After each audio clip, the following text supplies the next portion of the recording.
Welcome, everyone. As you come in, please feel free to introduce yourselves and where you're from in the chat at the bottom there.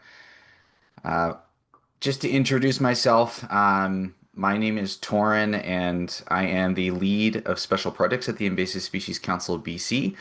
Thank you all for tuning in to the last of, I know it's very sad, the last of a four webinar series titled Invasive Species in Agriculture. We are going to hear from Tracy today, but before I introduce or let Tracy, or I'm going to introduce Tracy, but she's going to introduce herself a little bit too. I wanted to acknowledge that we are all joining from different traditional territories across the province today, but I would like to personally recognize that I am grateful to be joining from the traditional, ancestral, and unceded territories of the Kwantlen and Katzie First Nations, who have stewarded the lands and waters that is now called Maple Ridge since time immemorial. And yeah, so like I said, we've got an excellent presentation from Tracy today.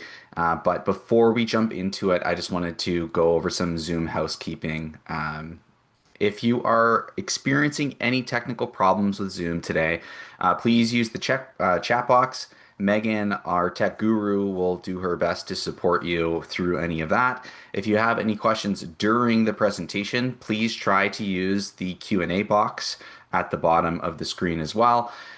You can add new questions, or if there's questions in there that you like, you can also upvote them so those kind of get pushed to the top of the question order. But we will do our best to monitor those as they come in. If we run out of time to address all of the questions today, or if there are any specific questions from the recorded presentations that come in, we will share those questions and answers by email later. We will also be recording this webinar, so if you want to view it again or share it with your colleagues or other networks, it will be hosted on our YouTube channel as soon as we can get it up there. So I'm excited to introduce Tracy Eppelhauser. Tracy has been a director of plant health since January 2024. Prior to that, she was the provincial entomologist for the British Columbia Ministry of Agriculture and Food based in Abbotsford. The plant health unit works on biology and pest management of established and new plant diseases and insect species that impact BC agriculture. This includes the Plant Health Laboratory, plant health disease and insect identifications, outreach and extension activities, policy and regulation development, and surveillance. The ministry works closely with other organizations with similar mandates and goals, just like us. So, super happy to have you here today, Tracy. The webinar that we're going to learn a little bit more about today, Tracy's going to highlight some current pest concerns in BC and showcase innovative approaches to survey, prevention, and response with practical tips and strategies that producers can apply directly on their farms. Take it away, Tracy. Thank you very much, Torn. I thought I had a sound issue there, but I think I got corrected. So you can hear me okay? You're sounding Yeah, great. all good? Okay, thanks for that introduction. Um, and so I'm glad to be here, and I'm here from Abbotsford. That's where our main office is, and just want to acknowledge the Stolo people who have been in the Fraser Valley forever. Um, as Torin mentioned, we have pathologists, entomologists, pesticide specialists, and as well as our plant lab, which contains pathologists and molecular technicians. And sometimes we have summer staff, and we're based in Abbotsford and Kelowna. I just wanted to give you that context before I began. So our work is really drawn out of the plant health strategy. And if you want to have a look at it, it's posted on our website. And it covers things like the BC Plant Protection Act, which is we're the work unit that administers that, and that's of insects and diseases of regulatory concern in British Columbia. We collaborate on pest management and survey programs. We develop outreach material and education for grower communities and the public as well. We facilitate registration and access to pesticides, and we have our plant health lab. So the lab, and I wanted to bring this up at the beginning because it's just an important location for learning about new pests and diseases. We do people can send in their sick plants, and we can help sort out what's going on with those plants and in your field. So there's all kinds of very high tech and very low tech methods that we use for disease diagnosis. And here's the submission form. I know some of you will have seen this before, and you can scan the QR code to go right to the submission form. So why would we use a plant health lab? There are plant health labs, provincial plant health labs in most provinces, and also, our colleagues in the South and the United States have them as well. But they obviously give timely disease and pest identification, which helps us with crop production, enables timely and effective pest management for both chemical and non-chemical, and reduces unnecessary pesticide use. But it also helps us detect new pests of concern. So it's a passive surveillance method. So Canada does have a long history of non-native introductions. In the last 400 years, there's been over 1,400. And interestingly, one of the first ones was codling moth in 1635. And now, nearly 400 years later, that is still a major pest of apples.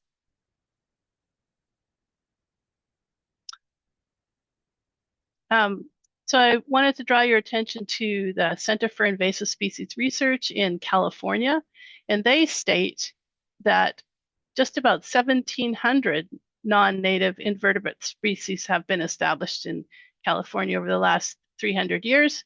And they say that there used to be about 6 per year prior to 1990, but now there's 9 per year that become established in California. So that's a increasing rate of introductions. And of course, that costs California a lot of money. And why do we care about that? Well, many new species come up the coast from California into British Columbia.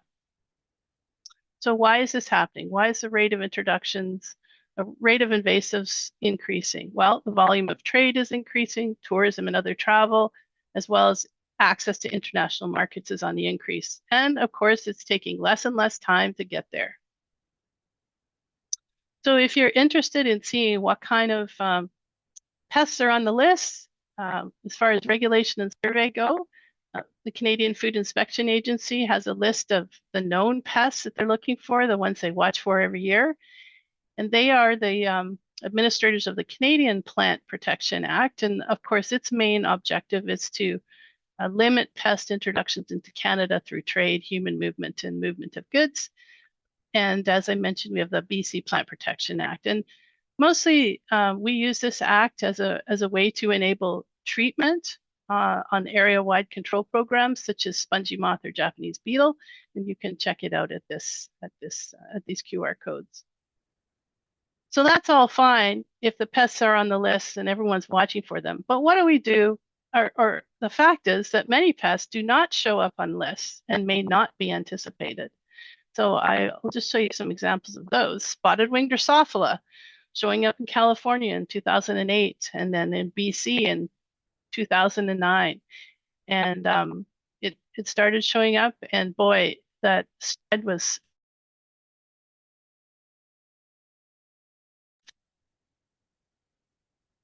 Oh, yeah. Yeah, you can hear me now? Yes. Hear you now, Tracy. Yeah, I'm not sure what happened there, but I'll continue on. So spotted wing, we were basically learning about it and researching it while it was devastating people's crops. Another example, box tree moth. This is a nursery pest. It showed up in Toronto. No one saw that coming. It was first, and then the US shut the border, closed the border to boxwood shipments from Canada. And those restrictions, caused huge trade disruptions. So thankfully, this pest is not in British Columbia, and we do annual surveys. The Ministry of Ag plus the BC Growers, Invasive Species Council, and CFIA work together to demonstrate that we're free from this pest, and we do that to make sure that trade continues. And actually, this is a success story because the border is now open for boxwood growers to ship their product from British Columbia. So how do we prepare for these unexpected pests? Well, a couple of things are, taking steps towards better biosecurity practices in your operations, and this will help prevent introductions of both known and unknown pests. There's a couple of fact sheets on our website that are worth looking at. Biosecurity guidelines for farm visitors. Talks about things like planning your visit, having a biosecurity safety kit. So, booties, gloves, disinfectants, and so on, where to park, plan the time you arrive, that sort of thing. And also disinfestation and sanitation practices. So um, cleaning of boots, cleaning of foot baths and sprays, cleaning of tools, um, how to store things, um, and then some examples of some products. So the other thing I wanted to talk about in relation to biosecurity is just it's a continuous improvement cycle. So assess the problem, make a plan, implement the plan, evaluate the plan, and then keep repeating. And CFIA has some good guides, general guides. So hopefully be food for thought and give some ideas on how to tighten things up in your own operations. So the last point on introductions, I wanted to mention reporting and record keeping. And that's an important part of watching for new pests is recording where they are and seeing if there's any change in distribution. And we do that sort of on a national level, a provincial level, but you can also do it on your own farms. So um, we're starting to see a shift from the sort of the standard surveys. Well, they're still happening, the CFI surveys and provincial surveys, but also there's a sort of an upsurgence of interest from the community, from amateur enthusiasts, and so things like iNaturalist and the invasive species apps and so on have really gotten a foothold in the last few years. And there's just such a great resource to have all those other eyes out there looking for new invaders. And of course, these new finds always need to be verified by taxonomists, but I think these are great tools that are going to, guide us into the future and make biologists of us all. So, and this one I've got is Anthinomus rubi. It's a project started by one of the researchers in Ag Canada to just try to survey across North America and see if we can pick up that little insect in other locations. So the species I'm going to talk about today briefly are listed here, and I want to show them just for a variety of reasons, but to just sort of demonstrate some of the processes and successes and where we are with some of them in the province. So spotted wing, we've had this one for over 15 years now, and it has continued to cause havoc, but we have tools now, which is great. So the life cycle, the issue with this one is it feeds under the skin of developing or nearly ripe fruit, makes it soft and unmarketable, and it's a pest of all soft fruits.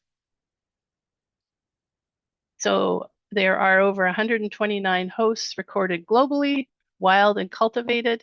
So nothing is safe from spotted wing Drosophila. So in these last 15 years, there has been so much research, and I've just listed some of the sort of areas of research over the last many years, and sort of the objective is to bring new tools to the IPM toolbox for soft fruit growers. So the good news, in about 2016 to 2019, we found the larval parasitoids of spotted wing. 2 larval parasitoids were found in British Columbia. That was the first time it was found in North America. And these 2 have spread, especially one has spread through many berry growing areas of North America. And we're hoping that in time, these will help, moderate the impacts of spotted wing to berry crops. But growers still need to protect. And if you grow berries, you already know this, sprays before ripening or during ripening, harvest early, clean and often, immediate cold storage, cull fruit management, pruning for open and upright canopy, and keeping your alleys weed free. So more information at our fact sheet. Okay, I'm going to talk about Japanese beetle for a few minutes. Now, this one is a federally and provincially regulated pest, first detected in Vancouver for the first time in 2017. This map shows that it's established in eastern North America. The green means established. The light green is somewhat established, so there's pockets of establishments in these central states, and the west is trying to keep this pest from establishing. So Oregon and Washington and California and British Columbia. So the damage it does is the larvae feed on the roots of grass and kill the grass, sort of like European chafer, and the adults feed on foliage. So the larvae is in the soil over the winter, and the adults fly in the summer. And there's just an example of what they do to roses. They often feed in groups and become very apparent, and the damage can be locally very significant. And there's the grubs underneath feeding on the roots of the grass. So how did Japanese beetle get to new areas? They move in soil from plants, turf, or fill. So eggs and larvae move in the soil. They could be on foliage. So the beetles could be on foliage, green waste, lawn clippings, and so on. They are attracted to damaged plants, and they are attracted to other Japanese beetles that are feeding. So, and they do move in airplanes and conveyances. So that's an important pathway that the United States tries to manage with its federal programs. So yes, there are Japanese beetles in eastern Canada, and growers in those infested areas must become certified by CFIA if they want to move plants out of those areas. So there are programs in place to ensure that they are free from Japanese beetles before they ship. So that's an added level of cost and challenges for the growers dealing with that. So it'd be sure great if we could prevent that in British Columbia.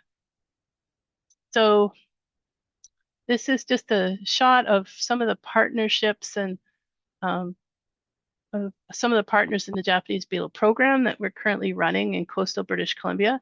And no agency had all the tools needed, so we really needed to work together. So this is 3 levels of government, plus industry, plus non-government organizations, and the public to, create awareness, look for the beetles, do the treatments, and so on. So there are several components to this program: survey, treatment, movement control, communications, and then some coordination. And I just want to show you the success that we've had since 2018 with over 8,000 beetles in the Falls Creek area of Vancouver. And in 2024, we got to 0 beetles in this Vancouver area. So that's just demonstrates that our methods work. So that's the good news. Okay, so the bad news is we did detect the beetle up in Kamloops. There was a few beetles in 2024 up there, and so in 2025 we started a treatment program up in Kamloops. And just so you're aware, the regulated articles currently are plants with roots in soil. So all those red areas that you can see in my pictures are regulated areas. So the intention is that you not move plants with roots in soil out of those areas because they could contain Japanese beetles. So that's Vancouver, Burnaby, Port Coquitlam, and Kamloops.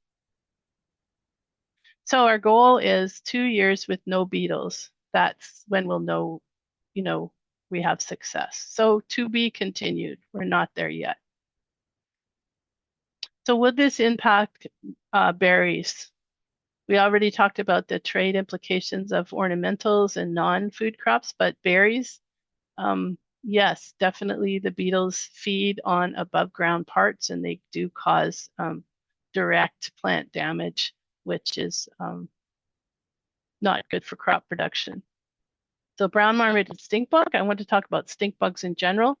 So BMSB is one we've all probably heard about over the last few years. It's a not regulated species, so it is spreading. It's highly generalized. It can feed on all kinds of fruits and vegetables, and it is a nuisance because it overwinters in sheltered areas such as sheds and houses and so on. So it's It was introduced to North America about 20 years ago. The first time we detected it in the central Fraser Valley in BC was about 10 years ago. And then about 5 years ago, we started seeing damage on vegetables, nurseries, flowers, so on. So there's the life cycle, the eggs on leaves in the summer, little black nymphs, and then brown adults show up in late summer, and there's one generation per year. There are a lot of look-alike species. So there's BMSB up in the top left corner in this red circle around this smaller brown stink bug. That's a native species, but it can also be a pest. And then there's some other look-alikes that sometimes get confused with BMSB. So what crops are at highest risk? Well, BMSB and other stink bugs actually feed on the soft tissue of fruits and vegetables. So they will do feed on foliage too, but they really do like this is corn. You can see how the kernels are collapsed and browning. That's from stink bug feeding. There's peppers, ghosting and spotting, and then palm fruit and corking in nuts. And actually where we've seen the most damage in the Fraser Valley is in peppers and hazelnuts. You wouldn't believe it, but those bugs will pierce right through nut shells and feed on the developing nuts. Amazing. Here's some other stink bugs that we've seen issues with. This is called conchuela bug or chloroquoa, the green stink bug, and it flares up. The populations increase dramatically in certain years, and we just had that in 2023. It was a high year, and you can see them feeding on the Oregon grapes. Mostly these occur in the interior, but we definitely have them on the coast as well. And what's unique about them is they have the yellow outline around the bug, and they can be kind of green or black or kind of a bit mixed in their colors, but you'll probably see those around as well. This is the type of damage you've seen in peppers, and we did see greenhouse sweet peppers were damaged by stink bugs, and it turned out it was the native stink bug, Conspur stink bug, but after a few years that shifted to brown marmorated stink bug, and then now in the last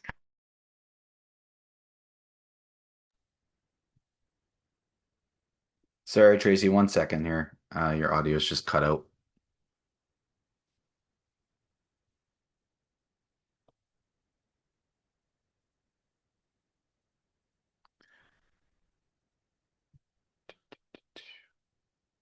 Try one more time, Tracy. okay, Yep, I'm back. we're back in. Honestly, I don't know what's happening to my audio. I'll just Hey, try to stay really still. we're getting through it. We're getting through it. We got well, it's yeah, Yeah, we're doing it. we're So back this on. this one, green stink bug, is concerning because it's semi-tropical and it is established in parts of Vancouver, so Heat Island. And I'm just wondering if in the future, is this going to spread as the temperature warms, or is it going to stay contained to the greenhouses? So this is an unknown, but just something to watch for. And I just want to uh, draw your attention to the copert fact sheet here. This is a problem in greenhouses in Europe. It's a pest in other parts of the world. So stink bug implications for berries. So any of these stink bugs could be direct pests to berries, causing shriveling or distortion of fruit or leaves. And they can also be contaminants because they're odorous. They can taint flavor, and this is something of great concern to the grape industry, of course. But the good news, or tentative good news, is that we have surveyed extensively in berry crops in the Fraser Valley, and we could only find these stink bugs really around the outside of the field. So they weren't causing any damage in the crops. So I would say that at this point, it's just wise to continue to assess the crops annually and see if that changes over time.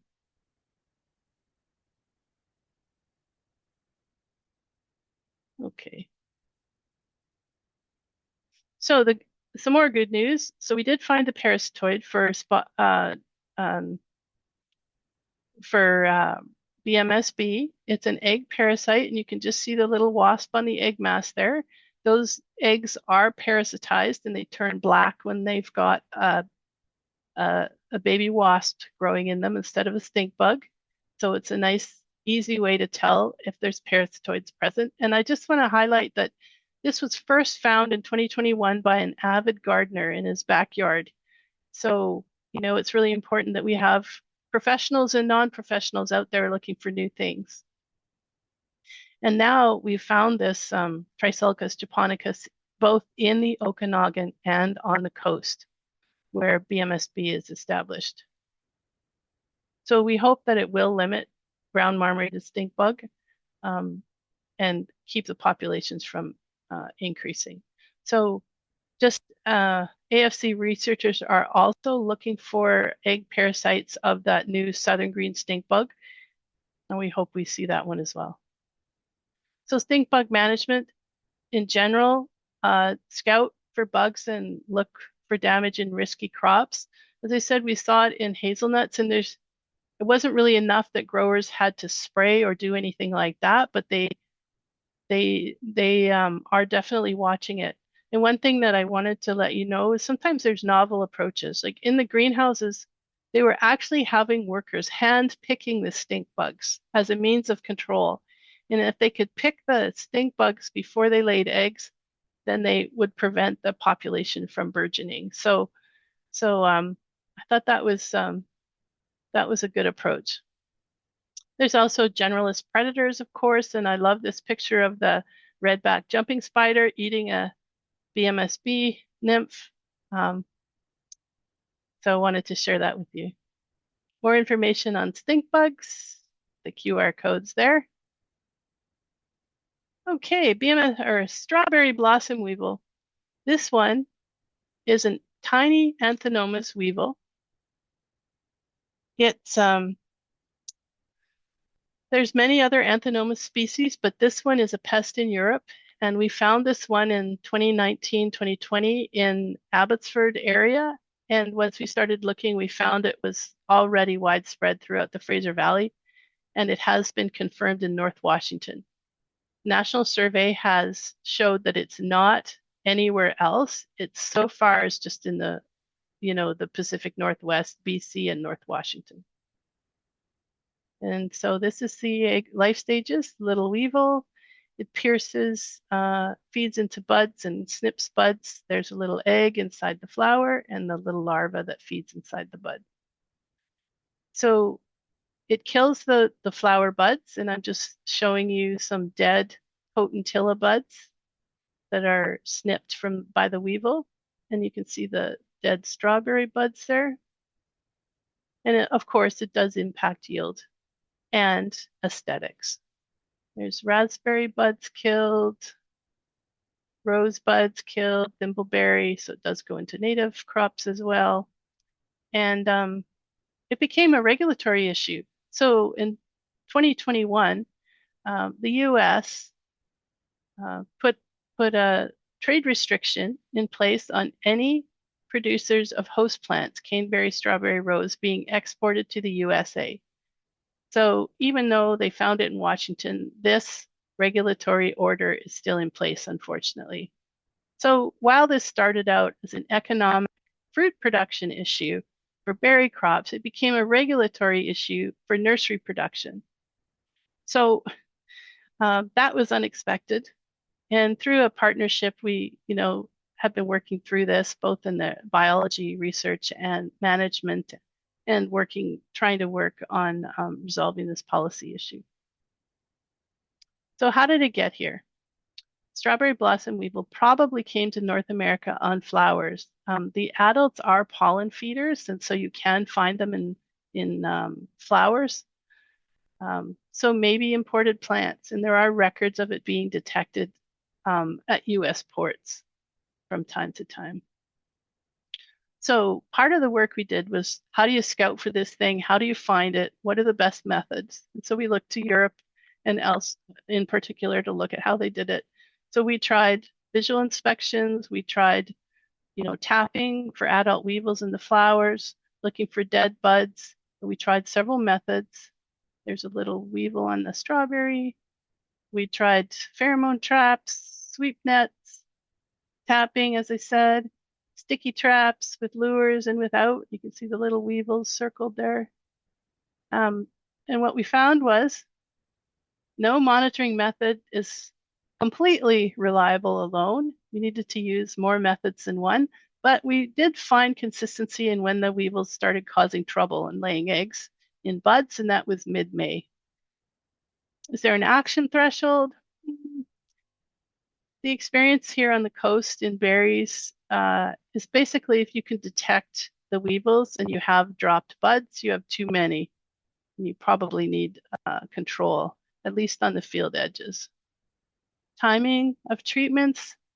For strawberries, it's similar to lygus spray in the spring, and for raspberries, it's similar to raspberry fruitworm treatments,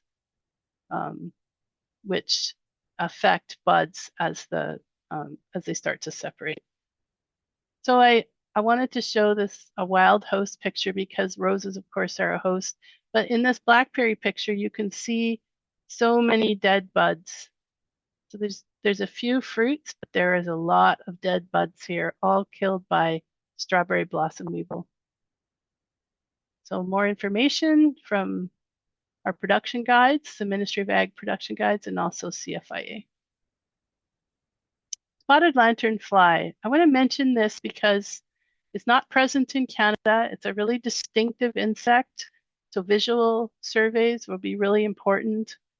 It's also feeds on so many things. It's a regulated species, so if it gets detected, there will be consequences for production agriculture. It really likes grapes and it causes damage there, and they have seen damage to grapes in northeast of the USA in Pennsylvania. It does produce a lot of honeydew because leafhoppers do that, and of course that causes sooty mold and other things. So here it's quite beautiful actually. It has these big smears of egg masses that it lays on plant and non-plant material, these beautiful nymphs, and then quite striking adults. So if it's anywhere, we'll be able to see it. It likes many, many different trees. It's highly mobile, but it especially likes tree of heaven. So things that look like sumac. So there's tree of heaven. Interestingly, that's also a favorite of brown marmorated stink bug, and there's one right there in the bottom picture. So this is where it is right now. It is in the northeast of northeast of USA. All the blue is the counties it's located in. And that is just right across the border from Quebec and Ontario. So we're concerned that it'll show up there any day, basically. So this is a climate suitability map. It shows that much of eastern North America is actually suitable for its establishment. So the red means highly suitable. And right now it's established here in the Northeast. The good news is that there's not a lot of red over here in the West. So let's look at Washington. So some red down here in the hot, dry zone. So it may be that the hot, dry zones are more suitable and the coast is not as suitable. They expect that spotted lanternfly will spread on nursery stock and non-plant conveyances. So this is just shows all these little smears are egg masses. So tires, patio furniture, backyard chairs, and so on are all of concern with moving this insect around. If you think you might have seen it, contact CFIA. So there's not any really good traps available. Surveyors are using tree bands and visual inspection, and there's a ton of work going on to try to do better at detection and putting the alert out of what to look for. And this is an example of a pest that we are expecting. We're not going to be surprised by this one when it finally gets here. So the last thing I wanted to mention is a disease, and this is one that's come onto our plate as plant health specialists these days, and it is a regulated species, the disease of elm trees. We don't have a regulation in British Columbia for it, but other provinces do, and there is a federal regulation for this. And in 2024, there were 2 trees that were confirmed positive for Dutch elm disease in the Kootenay region in Trail Rossland area. And so they were removed. Um, and this Dutch elm disease is present in Washington and many other parts of North America. It is spread by elm bark beetles, and the 2 of the non-native elm bark beetles do exist in British Columbia. So, so why do we care? Well, Dutch elm disease kills American elms within 2 to 3 years, and they are high-value street trees across Canada, and they're produced in British Columbia in nurseries in BC for sale into other parts of Canada. So it is a priority disease in other parts of the country, and we have, we want to remain free from, if we can, to sell, so BC nurseries can sell their plants more easily and confirm that they're disease free. So we have no survey data for Dutch elm in British Columbia. So one of the things we started to do was launch a community science approach to survey in 2025, and like to continue this annually.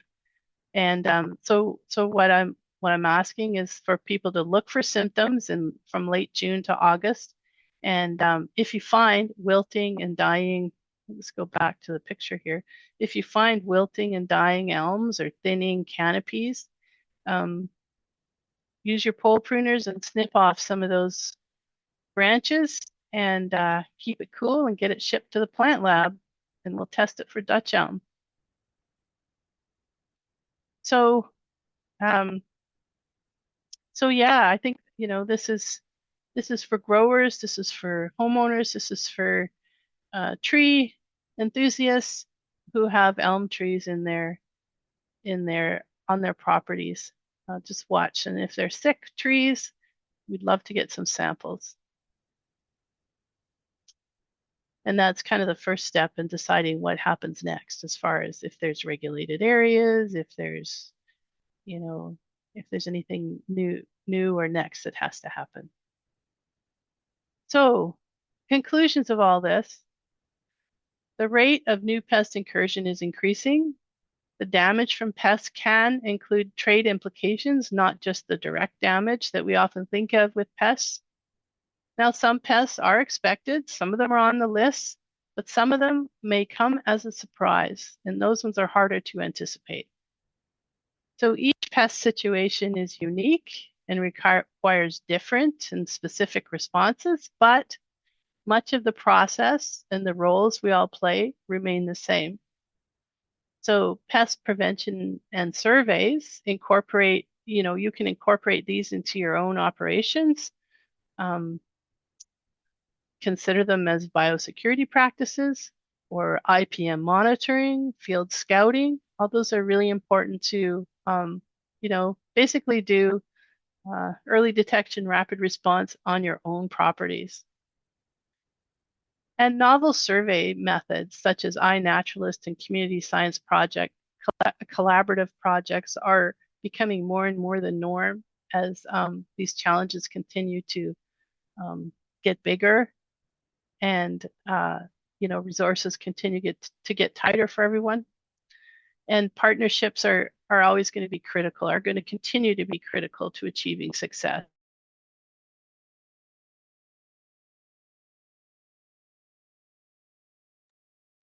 It got you right at the end, Tracy.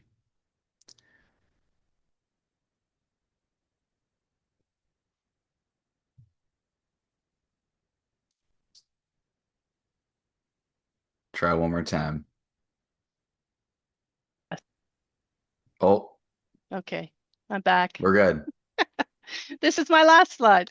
This is the Plant Health main page. Use the QR code and reach out to me if you have questions. And look forward to seeing people's samples in the plant lab this year. Amazing. Thank you so much, Tracy. We do have some time for questions, and there are a good number of questions that have come in. And for those folks that are at home wanting to answer or want some questions answered, please do put them in the Q&A. But the first one here, Tracy, is BMSB coming in waves? Is it really sensitive to specific range? Is in 2023 it was really high for BMSB in our neighborhood in North Surrey, and the last 2 years we haven't seen any. Hmm. Well, that's great news. It could be we do know that the parasitoid is spreading in the Fraser Valley. As far as how much impact there is, I can't say. There's something else, or I don't know. But there's something else that's happening. There is a disease that the stink bugs get. I think it's a nosema that is making them sick. And I understand from people that are trying to maintain colonies that that disease can wipe out their colonies. So we do know that it's here, but I have no information on um, how widely and how much it's impacting. But that's also a possibility too. So nice to hear. Glad the population's going down. Next question here from Edmund. Is there a possibility that the mountains to the east will slow the halt of the movement of some of these species we talked about? Yes, absolutely. The mountains are an excellent barrier and they have kept British Columbia safe from many things for many years. However, we are a port, there's a big port to the west of us, and lots of things come in that direction as well. So things like spongy moth eggs on ships coming from Asia, or pallets and crates coming over with wood-boring beetles in them. So there's risk coming from all directions, not just south from California, also west from the ports, and we do have the mountains on the east, which definitely help. Awesome. I have a question for you, Tracy. There's a lot of talk. You spoke a lot to biocontrols for a number of these different pests. Is there any opportunities for folks to have these biocontrols introduced into their properties, or is there any programs like that people should be aware of? So yeah, if you grow protected culture, so if you have greenhouses or um, you grow nursery or greenhouse veg, there are bios that you can buy for the regular pests, but those are things for aphids, thrips, whiteflies, spider mites, those regular things. Um, Usually you cannot buy the new ones or like the bios for the new invaders. So the spotted wing you can't buy, it's just naturally spreading. BMSB you can't buy, it's naturally spreading. And I know that one researcher at AFC and Agassiz did start a project to try to release some trisulcus for stink bug in the greenhouse. And I don't think it went that well. I think it's sort of inconclusive, Mm, but for these new ones, you really can't buy these organisms yet. Yeah. gotcha. The next question here from Sam. Has anyone done BRIX testing on different crops affected by these pest attacks? Yeah, that's a good question. Yes, of course, for spotted wing, that was one of our theories is that um, the bricks might affect how tolerant or intolerant or how attractive the crop or the variety was to spotted wing infestation. Um, so we did that extensively for spotted wing. We also for grapes and berries, and there's other factors. So I don't think that was the big um, thing. But for other things like BMSB, uh, that's a good question. I don't have a good answer for you, but it's something you could investigate in the literature. Awesome. And for my own information, Tracy, do you mind expanding on what BRICS testing is? Oh, okay, sure. BRICS testing is it's basically a measure of how much sugar is in the fruit. And so usually for things like grapes or berries, we like to wait, especially grapes, you wait until a certain Brix level is reached, and you do it by taking the fruit juice. So you squish a fruit and you drop drop a drip of the fruit into your little machine, and it gives you Brix reading. And Gotcha. so it's a measure of harvest readiness, I would say, from a Okay. operations perspective. Yeah. Good to know. Yeah. Next question is about, and you kind of spoke to this a little bit, but Edmund is wondering, is there a cold or heat threshold that can prevent the advancement of these pest species? Yes, all of them have cold and heat thresholds. Um, and that's something that we here on the West Coast, we are usually in the sweet spot as far as survivability. We're not too cold, we're not too hot most of the time. So pests that flourish, say farther south or in the eastern North America, may not flourish here, but the reverse can also be true because we have mild winters. Things that survive east of us can certainly survive here on the coast. Um, but the interior with the drought or with the drier, arid climate, that definitely does limit, um, whether organisms become established. So yes, the short answer is yes, Edmund. Um, Someone, Annette is wondering if you could maybe, if you would be willing to talk about walnut husk fly. Sure. Yeah, walnut husk fly. That's a bad one if you have it. Um, does she have a specific question? Yeah, I think she's just wondering. She said, "Will we cover walnut husk fly?" And I think the short answer is, Annette, we won't be covering it in detail, but I'm sure Tracy potentially has some resources that she can share outside of it. But I don't know if you want to mention something specific. Maybe Annette, you can follow up with if there's something specific you'd like to know about walnut husk fly, and then we can come back to that if that works, Tracy.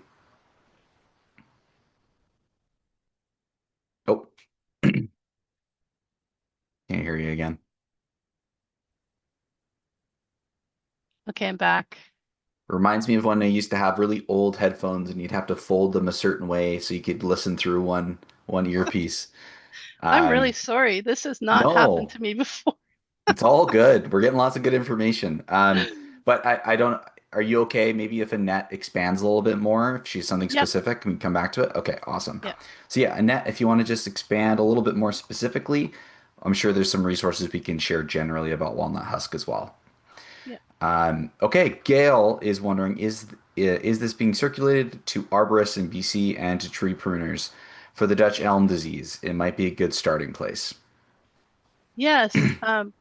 Thank you. We did try to get the word out about it in the spring of an early summer. I think it was June. About please look for sick elm trees, and if you find it, collect some and send to us. And we definitely would be, we being me and the other folks that are working on Dutch elm disease, um, we would be interested in any suggestions on where this information should go as far as, and we have a notice that could go out. So, if you can leave your contact information with Torin, um, or contact me directly, uh, I would welcome any communication and ways that you think we can get the arborists out there looking for Dutch elm. Amazing. Yep, Making thanks. contacts. Yep, excellent. Uh, the last one here, Tracy, isn't a question, but more of a comment. Apparently, Greg says that you can buy the Predator for BMSB from Anatus Bioprotection. Uh, So I don't know what that looks like. I would try to pronounce the name of the predator. I assume Podius Pedesis, maculaventris. Podisis pedesis. maculaventris. Yeah, pedesis.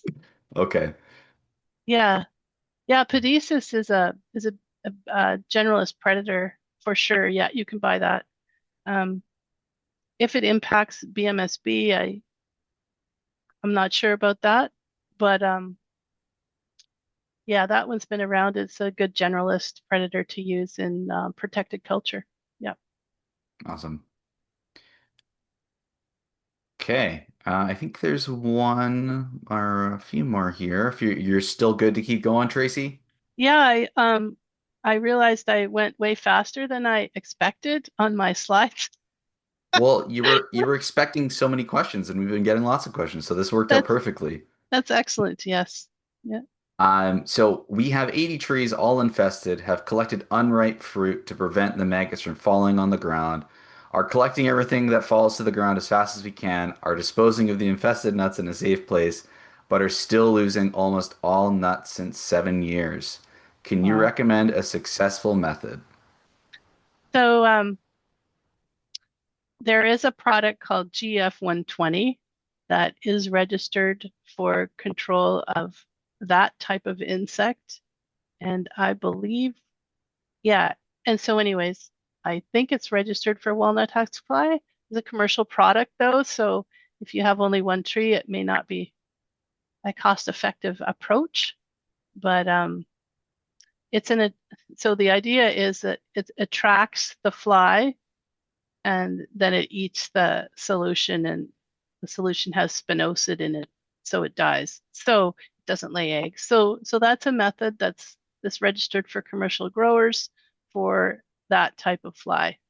For homeowners who have big walnut trees, it is really difficult to manage walnut husk fly. I guess that's all I can say about that, unfortunately. Okay, well, we seem to have gotten through most of the questions, Tracy. Um, But with that being said, I'm sure there's lots of stuff that does come up. So for the Mm-hmm. folks that maybe didn't want to ask questions live on the webinar today, you can feel free to send those to us after this, as well as if you go back through and watch any of our webinars again, feel free to reach out to us. I can put my email in there, but we'll also put our info email in there as Mm-hmm. well for general questions. So thank you so much, Tracy. I really appreciate you coming in, taking your time tonight. Really want to thank everyone for attending the last, like I said, very sad, the last of our four-part webinar series. All of those are going to be available on our YouTube page. But first, I would really appreciate it if everyone here could take a second to fill out a survey. This survey really helps us understand moving forward with these kinds of programs what is valuable to you. Did this webinar, did you learn something from this webinar? If you didn't, what would you like to see in the future? Or do you want to have a longer webinar series? So just take a second, fill that out. It's about 6 questions.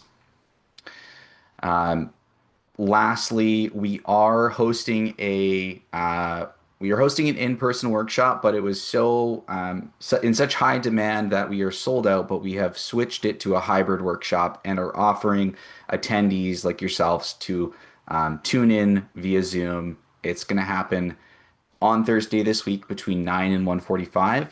We're going to talk about some pests that are bugging people, for lack of a better term, in the Penticton area. We have some experts coming in that have been working on pests for many years. So hopefully you can ask some questions, get some better answers for anything that we didn't talk about today. But you can check out all those links in the chat. You're getting lots of thanks here, Tracy. So Mm-hmm. once again, pleasure, everyone. Thanks a lot for tuning in. Yeah, thanks everyone.